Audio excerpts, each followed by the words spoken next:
Once upon a time ఒక పెద్ద company చాలా కాలంగా నష్టాల్లో కూరుకుపోయింది. దాంతో ఆ కంపెనీ ఓనర్, అందులో పనిచేసే ఎంప్లాయీస్ తీవ్ర మనస్తాపానికి గురయ్యారు. ఎందుకంటే కంపెనీ గ్రోత్ లేనందున వాళ్ళ గ్రోత్ కూడా ఆగిపోయింది. కనుక కంపెనీ గ్రోత్ ఎందువల్ల ఆగిపోయిందని అందరూ దీనికి గల కారణాలు వెతకడం స్టార్ట్ చేశారు. అయితే ఆ కంపెనీ ఓనర్ తన అందరి ఎంప్లాయీస్ టేబుల్ మీద ఒక లెటర్ ఉంచాడు. అందరి ఎంప్లాయీస్ ఆ లెటర్ తీసుకొని చూడగా, ఇన్ని రోజులు మన కంపెనీ ఎదగకపోవడానికి కారణం మన కంపెనీలో పనిచేసే ఒక వ్యక్తి ఈ రోజు చనిపోయాడు. ఆ వ్యక్తి అంత్యక్రియలకు మనం ఇప్పుడు వెళ్తున్నాం. అందరూ కలిసి సిద్ధంగా ఉండండి ఆ లెటర్లో రాసి ఉంది. ఆ లెటర్ చదివిన ఎంప్లాయీస్ అందరూ కంపెనీ ఎదగలేకపోయిన వ్యక్తి ఈ లోకంలో లేడని, ఇప్పుడు కంపెనీ ఎదుగుదల ప్రారంభిస్తుందని చాలా సంతోషించారు. కానీ వాళ్ళందరూ మా కంపెనీకి చెందిన ఒక వ్యక్తి చనిపోయాడని బాధ కూడా పడ్డారు. కంపెనీ ఓనర్ ఎంప్లాయీస్ అందరినీ ఒక చోటికి చేర్చి ఆ వ్యక్తి అంత్యక్రియలకు వెళ్ళారు. అక్కడ ఒక పెద్ద హాల్లో ఒక కాఫిన్ ఉంది.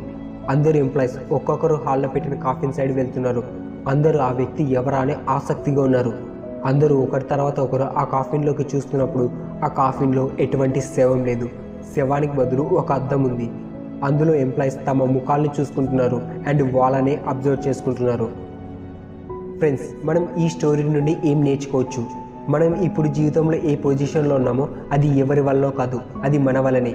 చాలాసార్లు మనం మన పరిస్థితుల్ని నిందిస్తాము, మన నిస్సహాయతను మనం నిందిస్తాము. కానీ ఈరోజు మనం ఎదుర్కొంటున్న ఈ నిస్సహాయత లేదా ఈరోజు మనం ఎదుర్కొంటున్న ఈ పరిస్థితి మన సొంత కారణాల వల్ల అని మనం అనుకోము. మనం మన పనిని వాయిదా వేసుకుంటుంటాం, లేదా పని చేసే మూడ్ లేదని సాకులు చెప్తుంటాం. మన పనిలో మనం 100% ఇవ్వకపోతే మనం ఎప్పటికీ ముందుకు సాగలేం. మనం చాలా పెద్ద పెద్ద కళలు కంటాం, కానీ నా కళలు నెరవేరుతాయో లేదో, నేను నా కళల్ని సహకారం చేసుకోగలనో లేదా అని మనలో మనమే సందేహపడతాం. ఎందుకంటే మనం మన సమయాన్ని ఈ రోజుని దేని మీద పెడతాం గనక.